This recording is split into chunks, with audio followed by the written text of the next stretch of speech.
I'm only going to teach you this in 6 steps, so take notes. No more renting and no more staying with your mama, cousin, sister, brother, uncle, auntie. I don't care. We're getting houses next year, okay? We're getting houses. Step 1, pre-approval. All you have to do is find a lender or find a bank. They'll be able to talk to you about how much you're approved for, how much you can be approved for, what you need to fix if you're not approved, all the details about the money. That's first step. Number 2, budget. Pre-approval means nothing if your budget is not in order. Let me break this down for you. The lender could approve you for $300,000. All right? They could approve you for $300,000, which could be around $3,000 a month. Your budget is going to tell you if you can or can't do that comfortably, okay? Comfortably.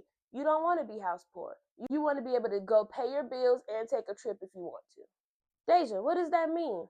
If it's $300,000 that you are pre-approved for, it doesn't matter if you don't use the whole amount.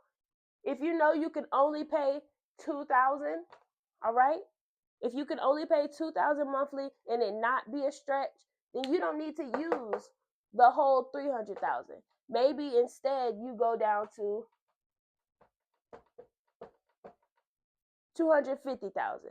Just because they pre-approve you for it doesn't mean you have to use it all.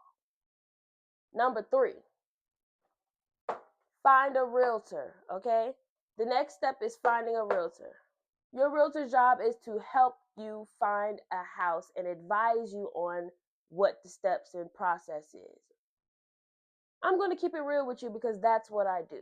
You don't want a realtor who doesn't have your best interest at heart. You want a realtor who is going to fight for you, who's going to negotiate for you, who's going to make sure you get what you want and make sure you're not house poor, okay? All right? It is okay for your realtor to tell you this may not be in your best interest. Ultimately, the decision is yours, of course, but just know a good realtor will have your interest at heart. On this step, you will be looking for houses. Your realtor is going to send you houses and they're going to ask your opinion on it. If you like it, then you go see it. If you don't like it, you'll tell them why you don't like it and they'll rearrange the search bar. Now, in a good situation, your lender and your realtor will be working together. They're both working together to come to one conclusion. They have their own separate things that they're doing, but it's all to one conclusion, and that's you getting your house. All right, let's say your realtor found a house for you. The next step, you write an offer. Your realtor is going to sit down with you and write out the offer for you. You're going to check the numbers to make sure that they're correct, make sure that you give your due diligence, earnest money, blah, blah, blah, all that stuff that we could talk about in a personal consultation. This is the most important part because if you really want that house that you're putting an offer on, this has to be good. It has to be decent. It has to be solid for your market, for all of the other offers they have. It just has to be solid, okay? And your realtor will be able to help you ascertain that. Now, let's say that they accept your offer. What's next? Come on, say it with me. Under contract. You want to be this. This is what you want. Under contract. Once you have agreed on a house, they call it marrying the house. You approved, or y'all both approved of the house, the seller and the buyer. You approved of the house. You are under contract, okay? This is where you'll get all of the inspections, like the home inspection. If you have radon inspection in your state, radon, termite, all of those inspections. This is the time. This is the nitty-gritty of the situation.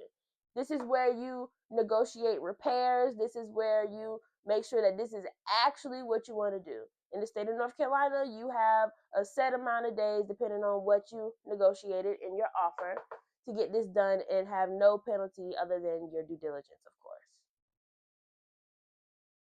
Once you get past this, let me switch pen.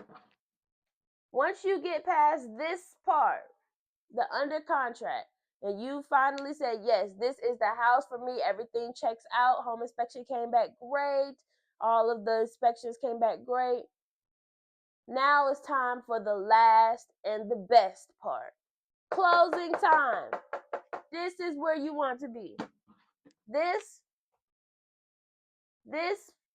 is what makes all of these steps worth it.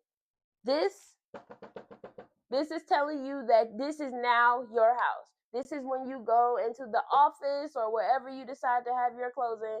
This is where you go, sign the paperwork, officially moving the paperwork over to your name. The deed is going to be in your name. All of that, all the 260, 70,000 pages that you have to sign. This is when you do that. This is when all of the social media pages come with the, oh my gosh, it's closing time. Let's get the balloons and the champagne and all of that stuff. This is that time. You finally made it to closing. This is when you will move in, or right after this is when you'll move in, and this is officially your home. All right? Now, there's no more excuses for you to say, I don't know about getting a home. I don't know the process. I don't know how to do it.